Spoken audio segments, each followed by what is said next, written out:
Welcome to ILTV's Israel Daily. I'm Aaron Porras, and coming up in today's newscast, the ceremony begins. Israel solidifies its third and fourth Arab peace agreements with Bahrain and the United Arab Emirates.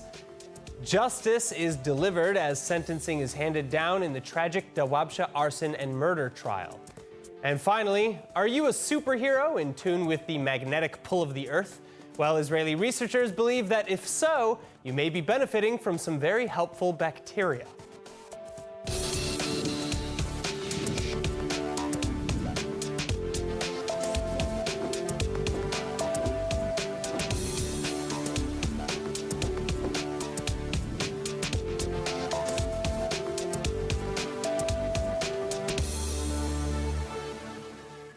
We start today's broadcast with the biggest news in Middle East peace in decades. Israel, the United Arab Emirates, and Bahrain signing momentous normalization agreements in Washington, D.C.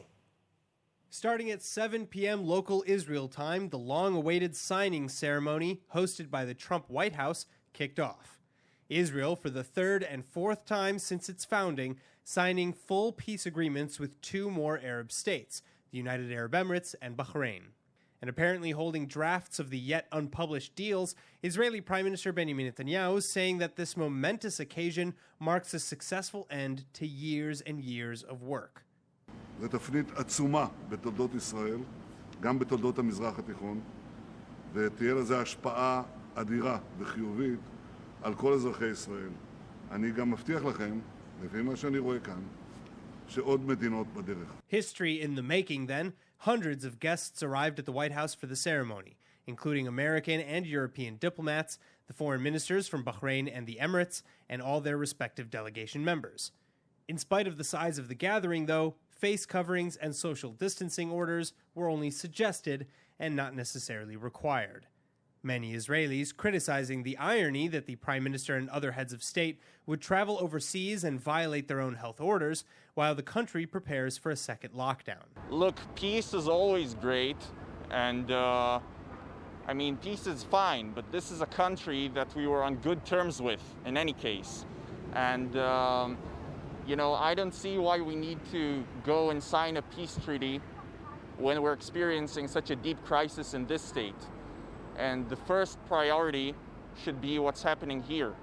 But in general, Israelis are excited for what the future has in store for the Middle East. I think it's one of the most important things for Israel, especially when we are located in the Arab area, I would say. I think it's like a gate to the Arabian market and can give a chance to the peace with all the Arab countries around. אני חושב שכל הסכם שלום הוא ברכה, וגם לעם ישראל, גם למדינת ישראל. הוא יביא המון הזדמנויות עסקיות והזדמנויות של תיירות משותפת, גם לנו, גם לאיחוד האמירויות, גם לבחריין. אני חושב שזה יכול לפתוח עוד הרבה הסכמים טובים, עוד מדינות במפרץ. It's a great thing. Making peace is always a great thing for all nations, and especially for us. And in fact, Israel's largest bank, Hapoalim, has just announced the signing of its own agreement with Dubai, enabling Israelis to freely and directly wire funds within the UAE and other nations. Then Emiratis, in the meantime, have also moved forwards with advancing the peace amongst its citizens, with Emirati school curriculum already adapting to include the new peace agreements. Palestinians in Gaza and the West Bank, on the other hand, are holding protests, continuing in their stance that the latest deals are nothing more than a stab in the back. And now to discuss the importance of these agreements and the United States' contribution to them, we're joined by Gideon Israel, founder and president of the Jerusalem Washington Center and author of the new book, Broken Values. Gideon, it's so good to have you back. Thank you so much. Good to be here. All right, and of course, we're going to talk about your book on another day. I cannot wait to dive into that. But first, let's start with the United States and what the Trump administration really has to gain from having mediated these agreements.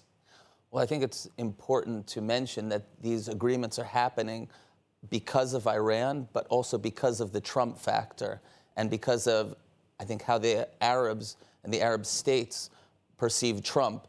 Trump has also had a different outlook than any previous president. Other presidents had kind of tried to play both sides of the Middle East, a little on the Arab side, a little on the Israeli side. Trump has gone in totally with the Israelis, been totally behind the Israelis in almost everything. And that's had a big impact on how the Arab states see Trump, in the Middle East.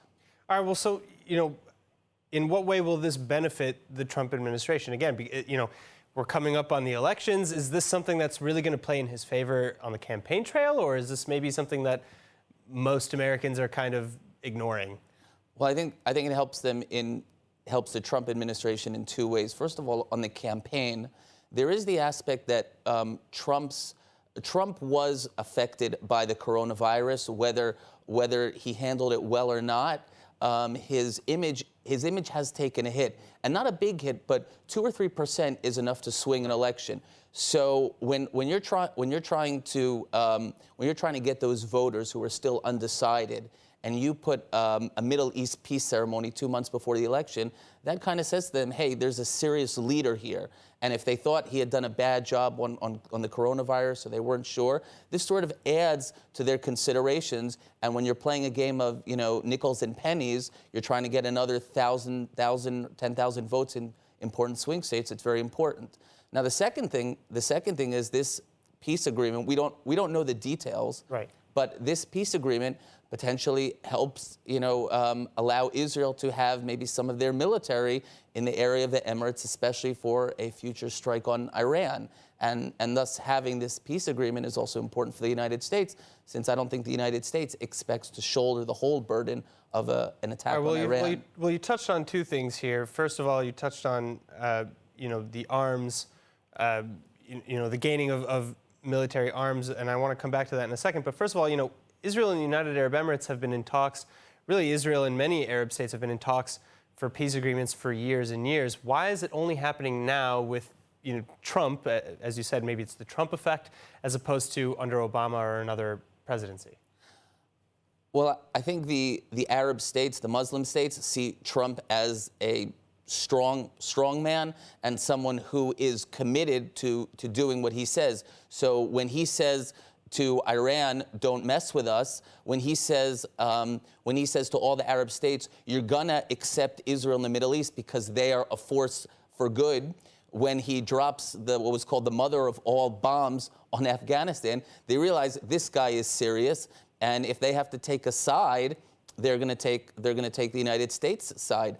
I think they saw Obama as very weak, and therefore they started to distance himself from the United States. So what about arms? Because we know the F-35 issue with Israel opposing the sale of F-35, American F-35 fighter jets to the UAE, and then all of a sudden Bahrain is joining the mix. Is there some sort of arms race factor? Well, the Emirates have wanted F-35s for a while, and while I'm sure Trump is more than happy to sell those F-35s because it's a business deal for the American weapons industry, Israel will oppose it, and by opposing it, they will also, ask America that if should they sell the F-35s to the Emirates to sort of compensate Israel with better weapon systems or more weapon systems, so as not to harm their military advantage. All right. Well, it'll be interesting to see how those negotiations play out in the coming weeks. Gideon Israel, thank you so much. Thank you.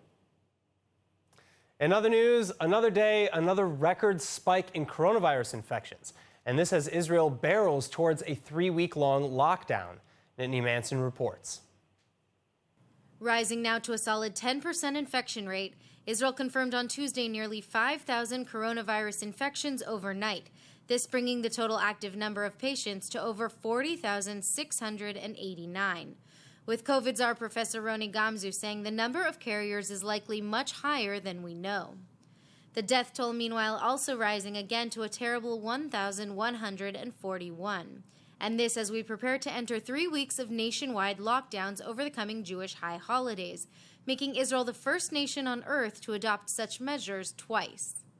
המחלה מתפשטת כרגע בכל הארץ, ואם לא נעצור אותה עכשיו המצב יידרדר. כולל גם פגיעה קשה במטופלים שאינם חולי קורונה. למשל חולה עם אוטם בשריר הלב שיגיע לחדר המיון לא יוכל לקבל את הטיפול הראוי כי המיטות שלו תהיינה תפוסות על ידי חולי הקורונה. ככל שנחכה יותר, המצב הקיים יימשך ויחמיר, ולכן נתקשה לבלום את המחלה. לכן הפתרון שאנחנו מציעים הוא פתרון של סגר. הסגר מתוכנן ל3 שבועות, מערב ראש השנה בשעה 2 עד לאחר סוכות. ההנחיה היא למעשה לא לצאת מהבית, למעט למרחק של עד 500 מטר. לצרכים מסוימים מותר יהיה לצאת למרחק העולה על 500 מטר. Police reportedly setting up hundreds of checkpoints across the country in preparation to hand out heavy fines to anyone who breaks the regulations, including 500 shekel fines for not wearing a mask or leaving designated boundaries, 5,000 shekel fines for anyone breaking isolation orders, 6,000 for any businesses that operate in violation of the closures, and up to 7 years imprisonment for anyone who is knowingly ill and infects other people. As for the closure orders themselves, the lockdown includes closures of schools, malls, barbershops, hotels, boarding homes, beaches, dine-in restaurants, and any other industries not deemed essential. All Israelis, with few exceptions, will be limited to just 500 meters distance from their homes unless leaving for food, medicine, and other necessities. Public transport then will also be limited, with buses and trains running at just 50% of regular service between the hours of 5 a.m. and 10 p.m., and with no intercity service at all over the weekends. And air travel will only be open for those who have already purchased tickets. But in general, according to health officials who are close to coronavirus cabinet members, the primary objective for this second lockdown is to prevent large gatherings and intercity travel, as opposed to closing people in their homes as was done back in March and April this year. So will the new closures do their job? Well, epidemiologist and chairman of the Association of Public Health Physicians and from the School of Public Health at the Hebrew University, Professor Chagai Levin, says not a chance. Not unless Israelis receive very clear instructions. And joining us now to explain further is Professor Chagai Levin. Professor, thank you so much for being with us. Now, Israel recorded a new record in the number of infected overnight, nearly 5,000 Israelis getting diagnosed with coronavirus in the last 24 hours. Did this closure come too late? Yes, indeed. And the U.S. Navy slogan, keep it simple, stupid, the KISS principle. In Israel now, the guidelines are so complicated and change all the time. No one can understand them. No one can follow them. We suggested weeks ago at the cabinet that is consulting the Magen Israel Professor Gamzo projector, we suggested a simple principle to ban all gatherings in closed spaces for more than 10 people. Very simple, very clear. And according to this principle, you can understand you cannot have a family Rosh Hashanah dinner with 20 people. Well, so what went wrong? So what went wrong?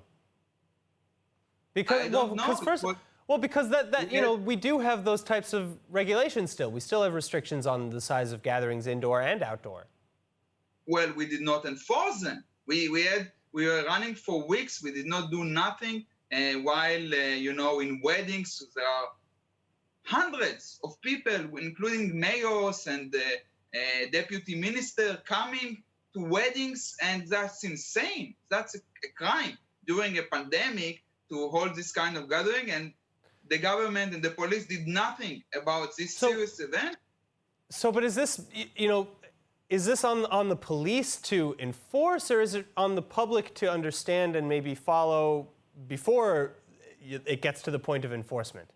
The most important thing in a pandemic is political leadership, to gain the public trust, to make sure that it's fair and equal. What we see in Israel is that it's according to political pressures from all kinds of lobbyists and interest groups, and not according to public health principles. If the government is confused, then the public is confused. If we do not fix the irrational and lack of political leadership, we are going to end up with a third lockdown, and we are not going to go out from this second lockdown quickly, because now we go in. What would be the parameters to go out? What are the objectives? No one knows. And every hour we have new regulations and new instructions. That's not the way to run a pandemic. It's very, very unfortunate. At least in the first waves, there was a clear policy, Sure. and now it's really went wrong. Well, I think I speak for everyone when I say I really hope that there is not a third lockdown and that we get through the second lockdown as quickly and as healthily as possible. Professor, thank you so much for being with us. I would like to take this opportunity to bless everyone with Shana Tova. Shana Tova. Thank you. Now, in related news, being a lone soldier in Israel can be hard enough on its own, especially during the holidays. But add a coronavirus lockdown and a growing financial crisis, and the situation can be downright alarming. Still, there is something that we can do. Working to support the roughly 6,300 lone soldiers serving across the Israeli Defense Forces, the not-for-profit Lone Soldier Center is now campaigning to raise 1 million shekels in donations throughout the coming high Jewish holidays. Lone soldiers earn the title by coming to the IDF from certain conditions, like being an orphan, not having parents in the country, being estranged from the family, or being a new immigrant. And so for many, returning home from base or going on leave means going to an empty apartment. Donations to the Lone Soldier Center then go to providing necessities like food or even just clean laundry and other types of emotional or logistical support. So visit lonesoldiercenter.com to learn more and maybe even lend a helping hand. Moving on, justice for the Dwabsha family may be too little, but never too late. Suspected murderer of the Dawabshas, Amiran Ben Uliel, is now being sentenced to 3 life sentences plus 20 years. Then, in addition to his prison sentence, Ben Uliel has been ordered to pay upwards of $283,000 in compensation to his victims, the maximum punishment allowed under the law. Ben Uliel's accomplice, meanwhile, who was a minor at the time of the offense, faces sentencing later this week. Though this does little to soothe Ahmed Dawabsha, now 10 years old. نحن كعائلة ندعم أحمد ونقف معه ولكن لن نستطيع أن نعطي أحمد ما تعطي الأب والأم. Uliel and his accomplice are convicted of killing 3 members of the Dwabsha family in 2015 in a firebombing attack fueled by what the courts call an extreme and racist ideology. Parents Saad and Richam and 18-month-old Ali were burned alive, leaving the then 5-year-old Ahmed as the sole survivor of the attack, barely escaping with terrible burns and scarring. The Dwabsha's family lawyers saying that they're pleased with the sentencing and they hope that it'll act as a deterrent to other would-be price tag attackers by defining terror as terror, no matter who carries it out. Defense attorneys, on the other hand, are already vowing to appeal the conviction, pointing to how Ben Uliel's 2 confessions to the crime were reportedly obtained by the Israeli Shin Bet through advanced interrogation techniques, i.e. torture. And Prime Minister Benjamin Netanyahu's son Yair, along with 24 rabbis, are likewise defending Ben Uliel while criticizing the Israeli justice system. Now, changing gears, these days it seems that the most useful documentation that you can have is a foreign passport that allows easy passage between so-called red and or green countries. But don't fret if you don't have such a passport, because Bulgaria is now offering citizenship based on financial investments in government bonds. Here with the details is attorney and investment visa specialist with the Cohen Decker, Pex and Brosh law offices, Oded Germanov. Thank you so much for being with us. Good evening. All right, now, so what exactly is the Bulgarian government offering? Well, first of all, I'm talking from Bulgaria, so I'm talking from the from the heart of things. And so what the government is actually offering, and it's not from now, it's actually a program that was started in 2009, like a little bit after Bulgaria came into the European Union. And it was very drastically changed in 2013, allowing investors not to come to Bulgaria and gain Bulgarian citizenship.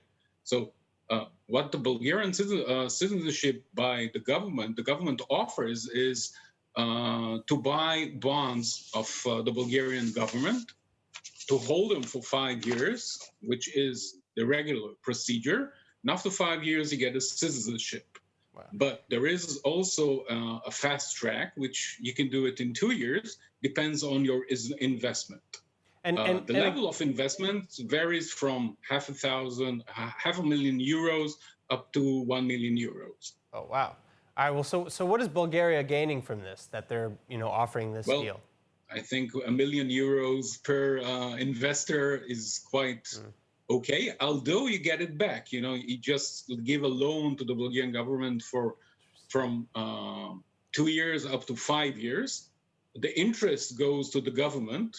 You pay taxes if you gain, by these bonds. But so they get tax if there is any tax, and they get like a loan, which is long-term loan without no interest. Wow. For the government itself. All right, well, so far, we've talked in the studio about the possibility of obtaining Portuguese citizenship and Austrian citizenship. What's the advantage of the Bulgarian citizenship over others? Well, first of all, it doesn't need you to have some kind of a blood relation to Bulgaria. It depends only on your cash availability. The Portuguese one, first of all, it's for Jews, and it's meant for people who, were banned from Spain at the time. The Austrian one is also for Jews who left Austria or, because of the Holocaust, needed to leave Austria. The Bulgarian one is a non-related to religion one. It's not related to blood relations. It's only if you want to, invest or you want to get a European passport, just invest and you get one. All right, well, I think everybody should probably check this out and see for themselves if this is a right fit. For more information, please visit lawoffice.org.il/EN for the English website. Oded, thank you so much for being with us. Thank you very much for having me. All right, now, as Israelis get set for closures, the Israeli Griffon Vulture is taking to the skies. Decades of conservation efforts are finally paying off, with the bird's population numbers in Israel beginning to stabilize. In fact, the Israeli Nature and Parks Authority is now reporting at least 206 Griffon vultures in the region, up from 184 last winter and less than 150 in 2012. And while you may not think that that's a lot, consider that this species has a fairly low breeding potential, laying just 1 egg per year and starting to lay eggs from 5 years old. Still, with that said, these awesome birds are still considered critically endangered, and the main threat to their population is wildlife poisoning, usually caused by pesticides that farmers use to protect their livestock from predators. Now, foxes, sea turtles, birds, bats, and I'm pretty sure Magneto from the X-Men universe. What do they all have in common? Well, in short, they can all detect magnetic fields like that of the Earth's through a process called magnetoreception. And researchers think that they may have finally figured out how it works. Unlike with Magneto from the X-Men universe, though, the data does not point in the direction of some random genetic mutation, but rather to a symbiotic relationship with magnetotactic bacteria. The hypothesis, coming from researchers in the UK, the US, and Israel, explains that such bacteria are known to exist in nearly all animals that navigate long distances, like sea turtles and whales. And it's thought that the bacteria orient themselves along magnetic field lines, which the animals can then sense, though the co-authors go on to admit that more testing would need to be conducted to confirm this hypothesis as conclusive. And now, let's take a look at the weather forecast. The weather tonight should be mostly clear and warm, again, with lows of 75 Fahrenheit or 24 degrees Celsius. And tomorrow you can expect a very slight, practically irrelevant drop in temperatures to an average high of 95 Fahrenheit or 35 degrees Celsius. And now, of course, before we go, let's take a look at what's going viral in Israel.